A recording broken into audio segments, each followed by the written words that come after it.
Hello, I'm Ashley Thomas and welcome to my channel, and here is my review of Godzilla King of the Monsters, directed by Michael Dougherty. So with King of the Monsters, the sequel to Gareth Edwards' Godzilla, a film that I really liked.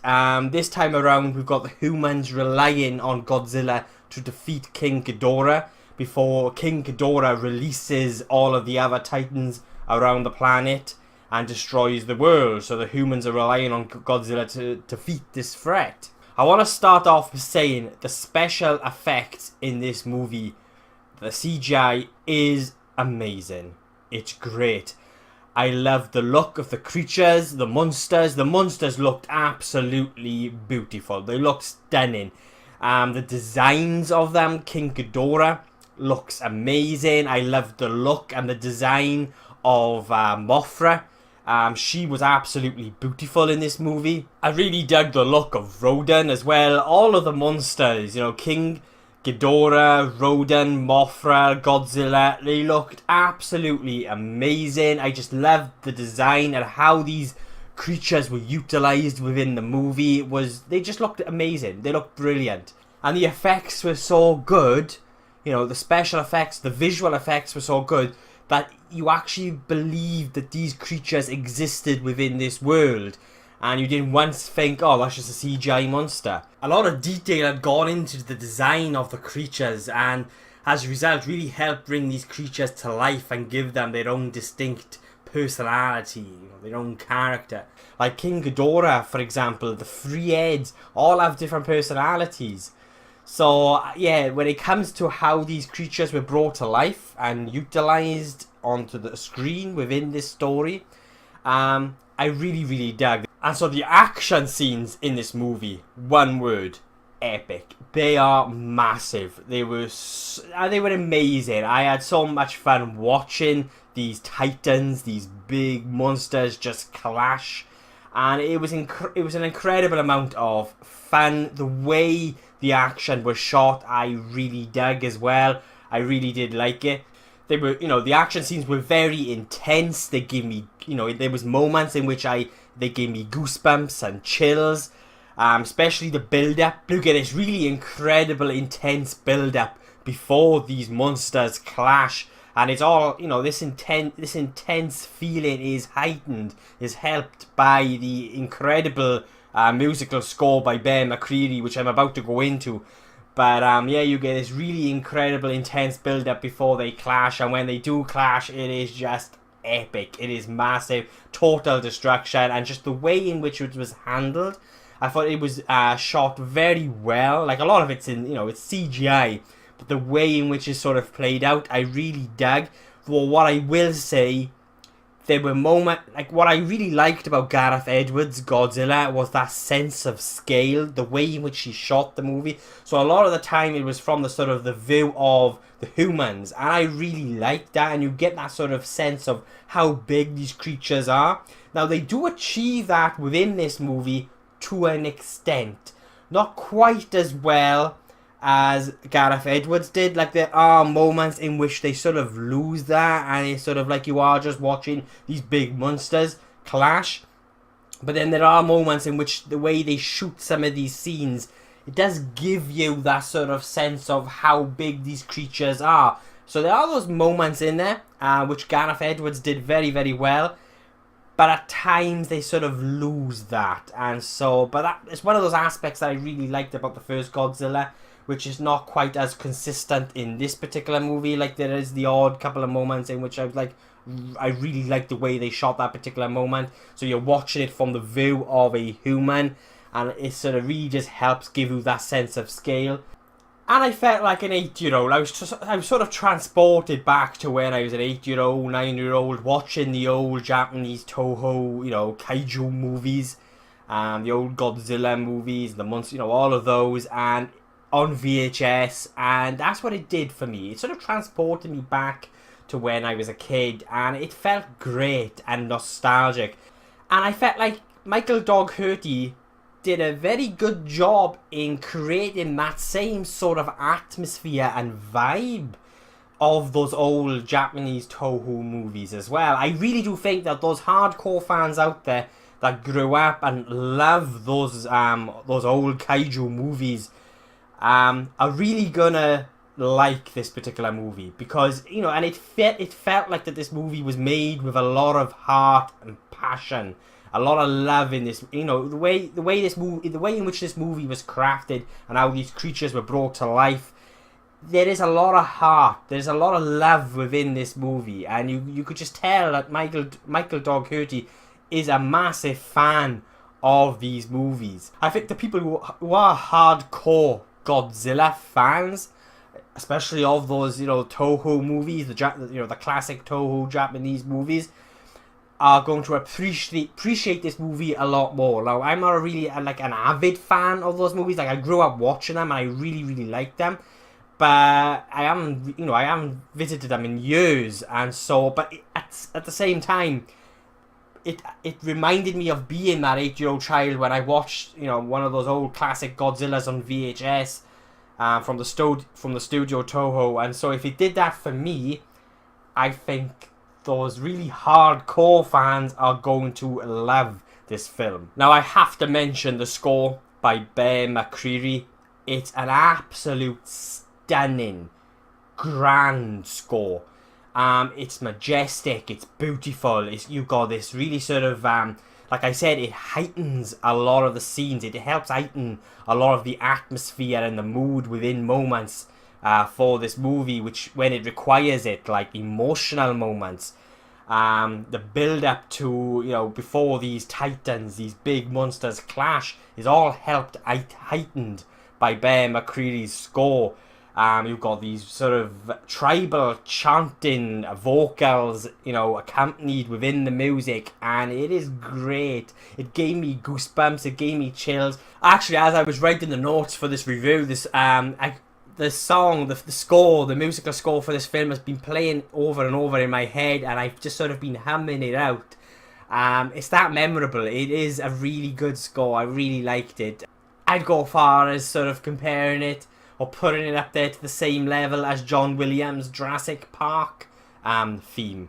It's that good. There's those moments in which Godzilla is about to clash with King Ghidorah, and the music just helps heighten the tension and the emotion within that moment. And as with you as an audience, watching the film, just really gets you, sort of gets the blood pumping. It really does help get the blood pumping and at the edge of your seat. So I mentioned how they did a great job at giving each of the creatures, each of the monsters, their own distinct personality, their own character.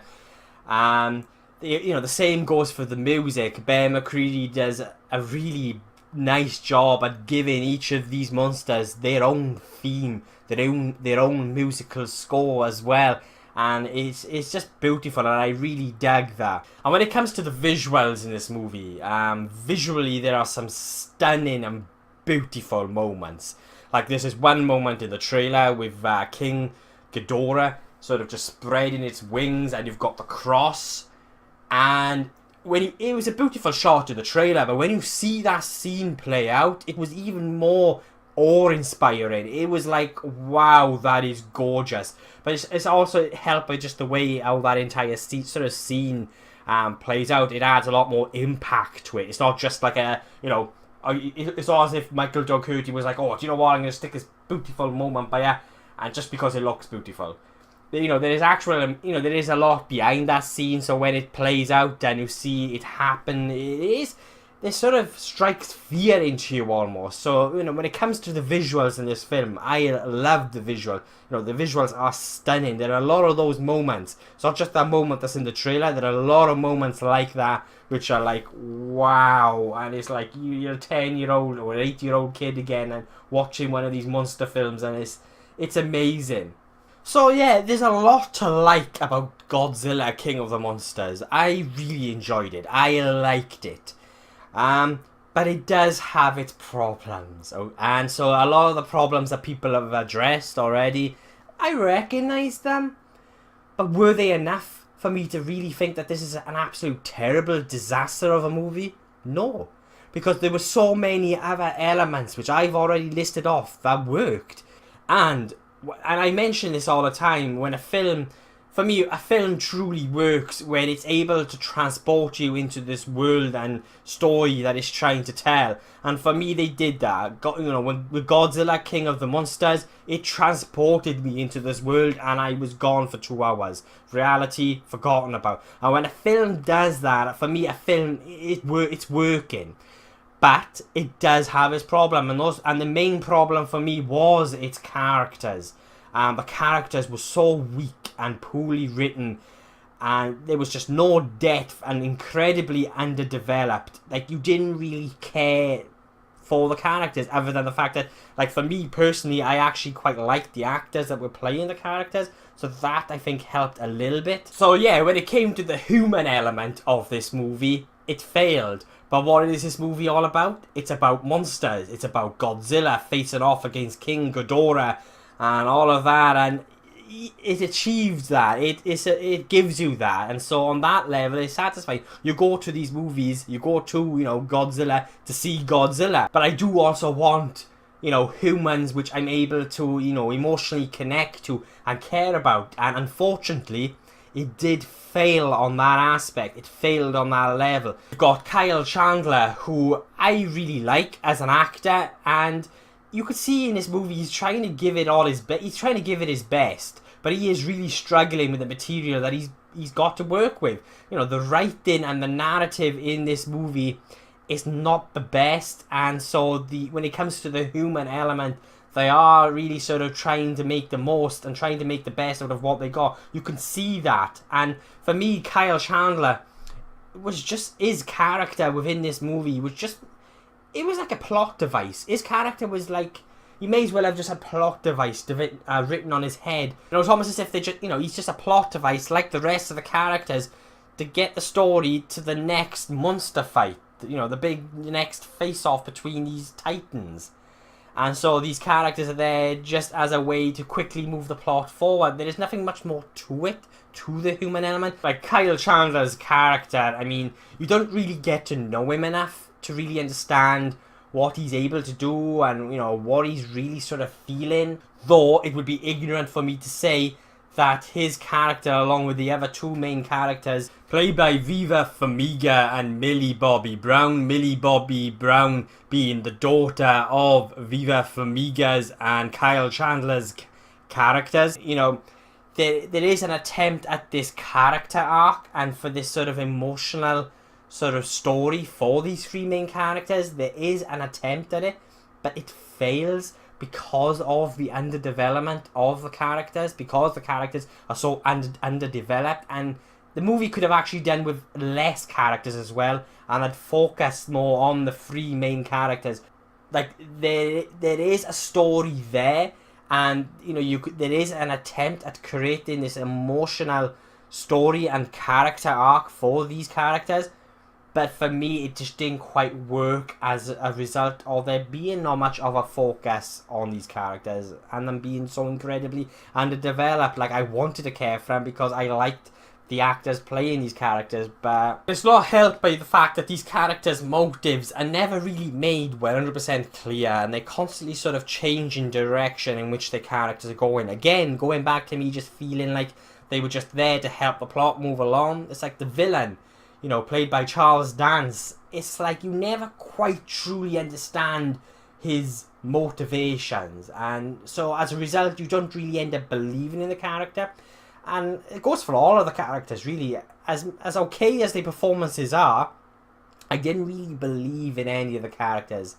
I also remembered while watching the film that Kyle Chandler was also in King Kong, Peter Jackson's King Kong. He actually played this sort of action-adventure actor. And do you know what? That's how he felt in this film, to be honest with you. And that was it. Just sort of really one-dimensional. This sort of your typical sort of action adventurer from the 50s, those 50s movies. And there was nothing much more to him other than that. And, the script isn't all terrible either, mate. I mean, there are some really good lines. There's some lines that I really liked, and there's some lines that are just really cheesy and made me cringe. But there's this one line that's in the trailers. Bobby Brown's character, and she says to her mother, played by Viva Farmiga, that you're a monster, basically. And you know what? I kind of like that line because I could see what they were trying to do with the character's story and where it could have gone.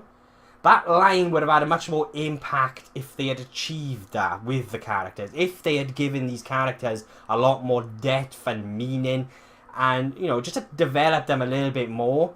That there's moments like that, and you know, that particular line that when she delivers it, it makes sense, and I liked it because I could see what they were trying to do with the characters. I just feel like the film, just when it came to the, like I said, when it came to the human element, the characters needed to be developed more, and maybe have the story focused on much deeper themes like global warming, which it touches on, and you know, the humanity hell-bent on destroying itself.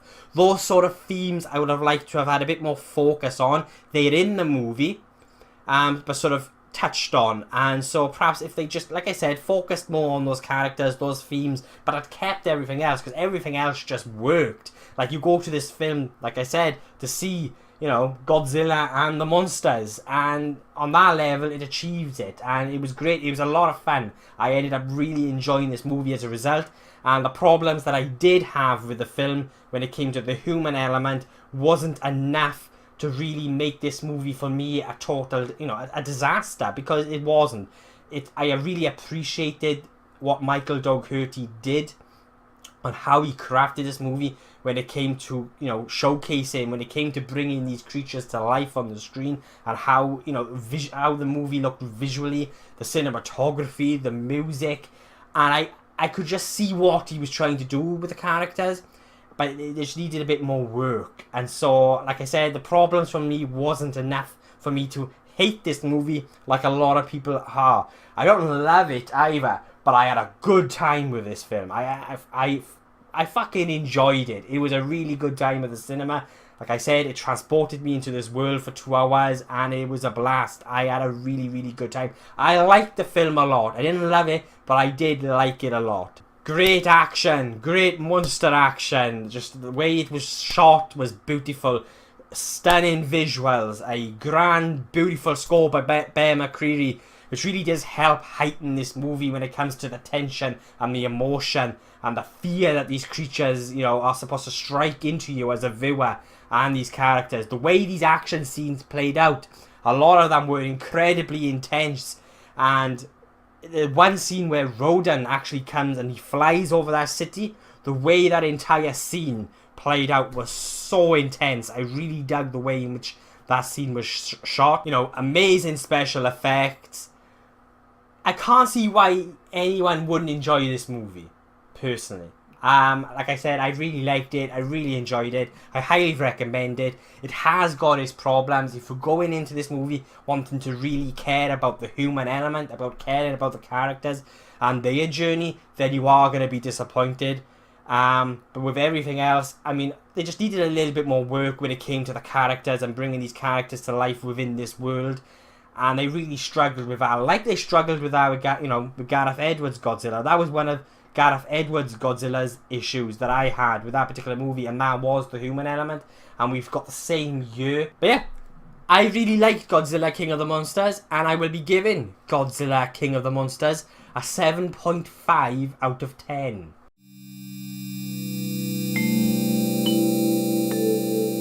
They are my thoughts and opinions of Godzilla King of the Monsters. What did you guys think? Let me know. Are you one of the ones that hated it? Or are you one of the ones that loved it? Or are you like me? Are you sort of more, you know, you just really had a good time and you really liked the film? Like, I've already pre-ordered it on Steelbook. Like, I enjoyed it that much, and I probably would have pre-ordered it on Steelbook 4K anyway, even if I hadn't really liked it or hated it, because I'm just one of those, you know, I'm a collector, I've got to.